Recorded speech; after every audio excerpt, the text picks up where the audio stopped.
Salut à tous, j'espère que vous allez bien. Alors aujourd'hui, je voulais parler de cette petite polémique là qu'il y avait eu par rapport à la petite sirène noire. Voilà. Je vais te donner mon point de vue. C'est mon point de vue. Voilà. Vous n'êtes pas obligé de le partager, mais vous devez juste respecter mon point de vue. Voilà. Du moment où je n'insulte pas quelqu'un, du moment où je n'enfreins pas la loi. Voilà, je tenais juste à le préciser. Donc, qu'est-ce que moi je pense par rapport à ça? Une petite sirène qui, pendant des années, ou bien qui a été créée blanche, en fait, parce que cette petite sirène a été créée blanche, avec des cheveux rouges et tout, si je ne me trompe pas. Aujourd'hui, on l'a réadaptée, voilà, et elle est devenue noire. Il y a eu des noirs qui ont été émus, voilà. On a vu des jeunes filles noires qui ont été très émues de voir cette sirène noire devenir, cette sirène-là devenir noire, voilà.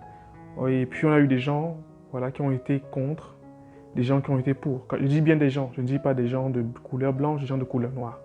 Il y a eu des gens qui ont été pour, des gens qui ont été contre. Alors moi, franchement, je suis contre tout ça. Je suis contre le fait de prendre des personnages de littérature, de cinéma, voilà, de bande dessinée, de prendre tout ça et de les revisiter comme ça. Voilà, on prend la petite sirène, on la rend noire.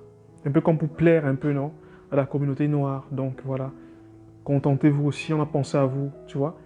Moi, je pense que c'est... J'aime pas ça, j'aime pas cette idée. J'aime pas du tout cette idée. Alors moi, franchement, je suis contre le fait de réadapter des personnages de littérature, de cinéma et même de bande dessinée. Je suis contre le fait de les réadapter. Voilà, on peut réécrire des histoires, mais garder le personnage authentique. Mais de là à prendre le personnage original et le reconvertir ou le transformer, le faire naître de nouveau, voilà, africain, noir, asiatique, homosexuel ou bien ce que vous voulez, pour moi, je ne suis pas d'accord. Voilà. Aujourd'hui, on vit dans cette ère-là, justement, où il faut aussi contenter toutes les communautés. Voilà, on vit dans cette ère-là aujourd'hui où ce sont toutes les communautés qui s'expriment, les communautés noires, les communautés LGBT, asiatiques. Donc, chacun exprime sa liberté d'expression, sa liberté d'être humain. C'est louable, c'est louable, c'est même très bien. Mais le problème, voilà, le problème, c'est que il ne faudrait pas dénaturer certaines choses. Vous comprenez?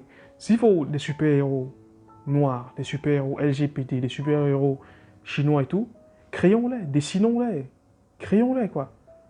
Ne prenez pas la petite sirène et vous la rendez noire, par exemple. J'ai lu un article, au fait, où on expliquait qu'on pourrait réadapter Superman et Superman deviendrait gay, par exemple. Donc pour quelqu'un comme moi qui regarde Superman depuis qu'il est bébé, je serais dérouté, voilà, de voir un Superman gay. Pas parce que j'ai un problème avec eux, voilà, c'est pas mon problème.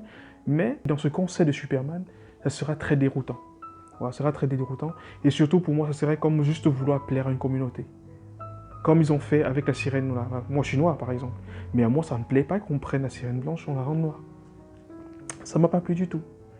C'est bien, hein, c'est louable. L'idée est louable et tout pour l'intégration, pour changer les mentalités et tout ça. Mais pour changer les mentalités, créons des super-héros, de nouveaux super-héros. Créons des personnages. C'est pas comme si c'est fini, quoi. On peut toujours créer des personnages. Donc imaginez au moment donné Black Panther, T'Challa, dont le roi T'Challa, blanc. Donc on crée une histoire là-dessus. On dit que bon, le caucasien T'Challa, tu vois, parce qu'il y a eu ça, on invente une histoire par rapport à ça. Et on dit que bon, T'Challa désormais sera, le roi T'Challa désormais sera blanc. C'est louable, hein, comme je dis, c'est louable dans une logique d'intégration, de métissage, d'égalité, de tout ce que vous voulez. Mais ça dénature quelque chose, quoi. Ça tue quelque chose. Ça tue quelque chose. Et beaucoup de Noirs seront contre ça. J'ai vu des Blancs se fâcher ou bien être, disons, contre justement le fait que la sirène devienne noire et tout. Et ils se sont fait taxer de racistes, voilà, de personnes et tout. Moi, je les comprends parce que c'est pour eux, on a dénaturé, on a tué quelque chose. Et moi, je comprends ça. Si on inversait les rôles, je suis sûr que la communauté noire pèterait un plomb si on prenait Kirikou, et qu'on le rendait blanc, je suis sûr. Il pèterait un plomb si on prenait Kirikou et qu'on le rendait asiatique. La communauté noire pèterait un plomb. Vous comprenez? Les gens, ça va aller dans tous les sens, quoi. On prend Black Panther, on le rend blanc, ça va dire la colonisation continue. Vous continuez à nous coloniser, même dans les bandes dessinées, même dans le MCU, vous continuez à nous coloniser. Vous comprenez? Donc, comment se fait-il que quiconque soit blanc? Comment se fait-il que, voilà. Là, ça ne sera pas du racisme, en fait. Ça sera voilà, ça sera contre nous, les Noirs et tout. Moi, je suis contre cette façon de réfléchir, de faire les choses. C'est tout ce que je voulais dire par rapport à ça, quoi. Donc, c'était juste mon point de vue par rapport à cette petite polémique. Voilà, rien de grave, juste mon point de vue. Voilà. Donc, portez-vous bien. On se dit à la prochaine et n'oubliez surtout pas de vous abonner. Ciao.